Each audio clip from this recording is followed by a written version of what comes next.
Episode 1, Trigger Night, Part 5, Blood Circuit.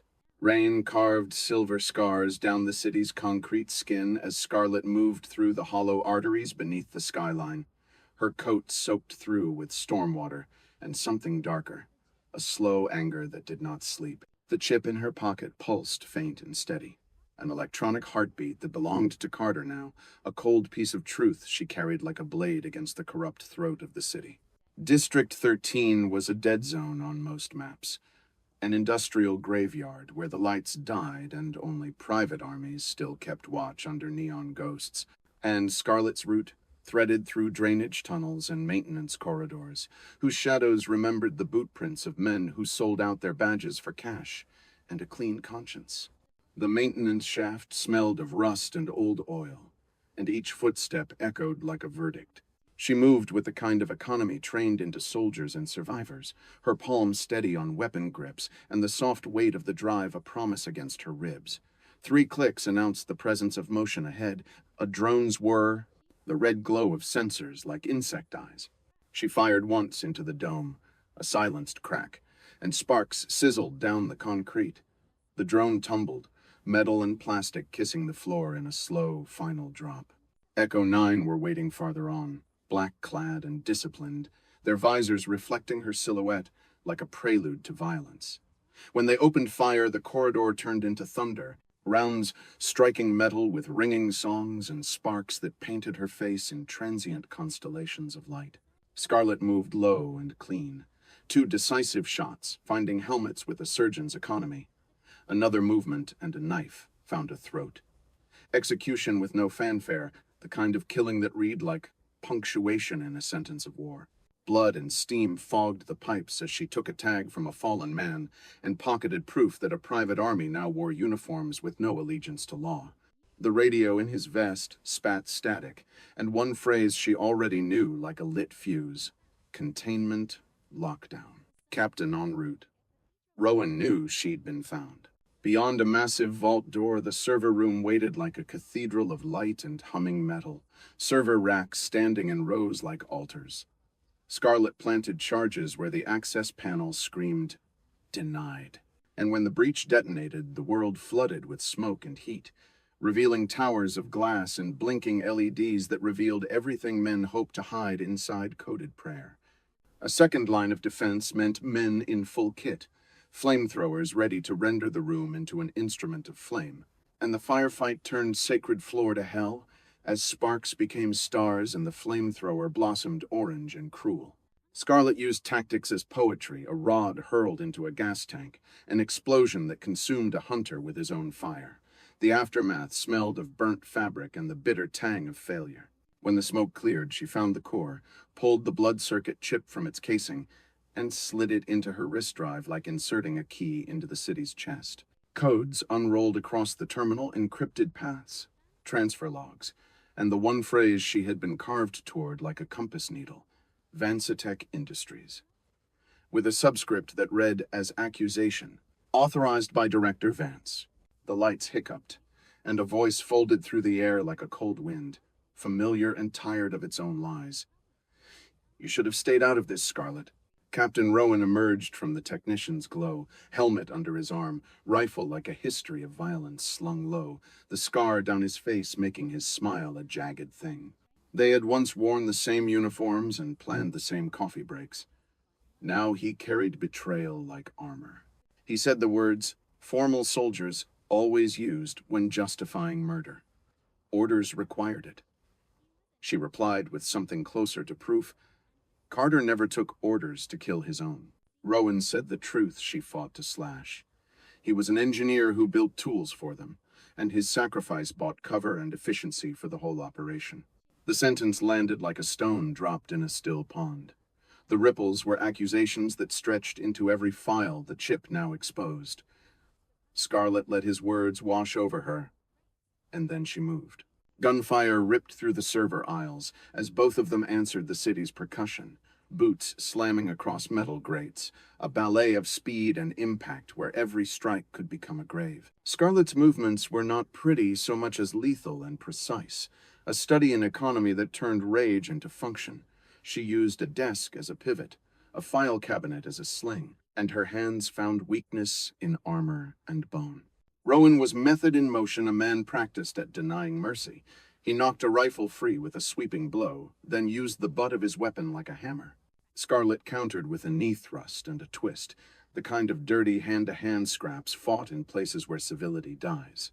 They rolled, electronic light fracturing off shattered displays, both tasting the iron in their mouths and the grit of truth.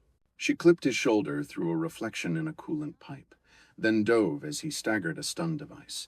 The blast threw both of them into opposite racks of blinking machinery and left their faces painted in static.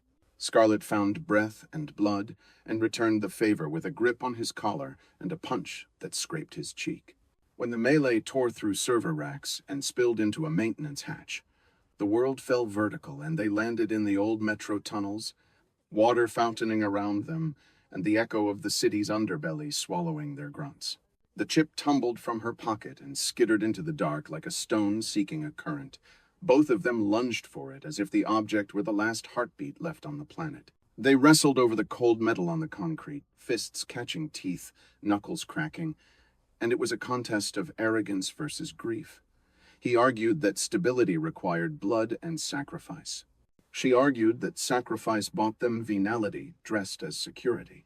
The words between blows were small and heavy and full of accusation. Rowan reached for a knife with hands trained by too many winters. Scarlett fought back with a wrench she found in the debris and a desperation that felt like prayer. She feinted high, pivoted, and forced the knife to the angle that made him blink, and with the arc of a motion taught by fury, she reversed the hold and used his momentum to pin him down. "You believed in them," she said, the sentence simple and clinical, like a verdict read aloud by a jury. Her voice did not waver. "You chose orders over a life you swore to protect." He spat a laugh that tasted like old iron. "He chose money over loyalty," he said, and the word money hung in the tunnel like a summons. Scarlett's fingers closed on the chip again, and the scent of train oil and wet concrete and smoke mingled in her nose like memory. She smashed the back of his head into the rail, hard, until the lights in his eyes fluttered and dimmed. She moved quickly, not savoring his decline but ensuring it was final. Back above, the sirens had become a chorus, and helicopters cut the morning haze into ribbons of light and worry. She climbed the ladder with her ribs burning like a bell of pain, and her mouth tasting of metal. When she reached the surface, the dawn was a wound in the sky. She pressed the chip to the device at her wrist and watched the blood circuit bloom into a map of currency and consequence offshore accounts, shell corporations, names linked by thin, red lines that glowed with implication. VANCETECH's logo pulsed at the center of the map like a tumor, an emblem that now read like a death warrant. VANCETECH Industries Authorization, Director Vance. Her hands shook when she read the file headers. There were invoices that matched deaths, transfers that dated the nights of executions, procurement memos that called for untraceable weapons, and a list of officials whose names matched commendations and promotions across years. The rot was an architecture, and Vance was its architect. A thought sat in her like a stone. Carter might have been trying to break them from the inside. If so, he'd paid the highest price for honesty. The chip in her palm burned with that possibility, and she could feel new paths already unfurling like arterial maps toward the towers where VANCETECH held its dark council. She did not cry. There was no reservoir left for that. Instead, she tightened a fist and spoke aloud the sentence that would become a litany and a promise in the months to come, words given air and weight by the storm. "I will burn their houses down until their money turns to ash, and I will bury their names under the weight of everything they stole." The vow left her throat like a weapon loaded for use, each syllable a measure of intent that tasted like iron and soot. Saying it aloud made it real. It turned her plans from a private ache into a task to be accomplished. Her voice had the edge of someone who had lost everything and therefore had nothing left to fear but failure. She taped the blood circuit into a hidden slit in her coat, the device cool against the skin, and then she walked into the crowd as dawn eased into day and the city blinked awake, plastered with siren lights and the first flush of surveillance.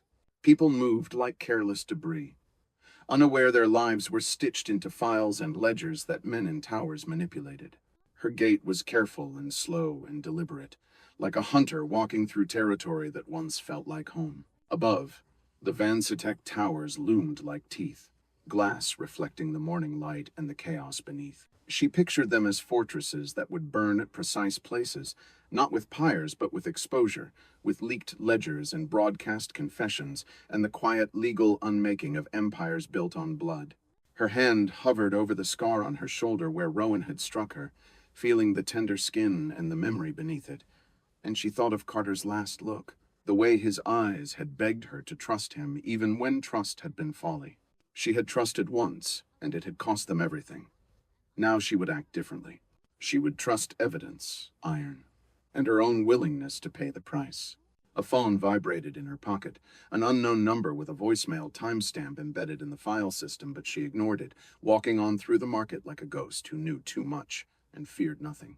The rain conspired to hide her tracks. The city's neon reflected like broken glass under her boots. At the bridge over the river, she paused, looked out at the city as though it were both enemy and patient, and then she pulled a cigarette from a torn pack and lit it with hands that did not tremble. The smoke rose in white arcs, and the first flare of sunlight turned the wet streets into polished brass. She spoke again, this time quieter.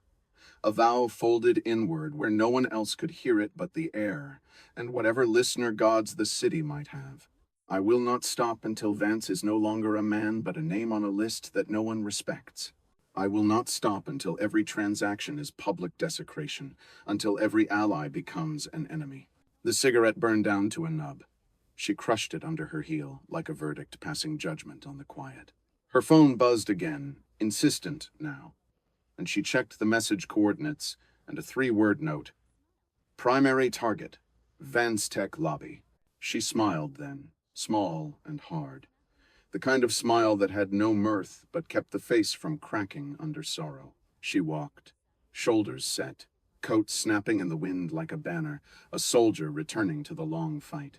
Behind her, the blood circuit in her pocket thudded like a second heart, a reminder that the war had a map and that she was moving along its lines. Lightning forked across the sky as if the heavens had read her vow and applauded, and Scarlett Reed stepped into the city that had killed her husband and would now, according to her plan and oath, start answering for every life it had bought and sold.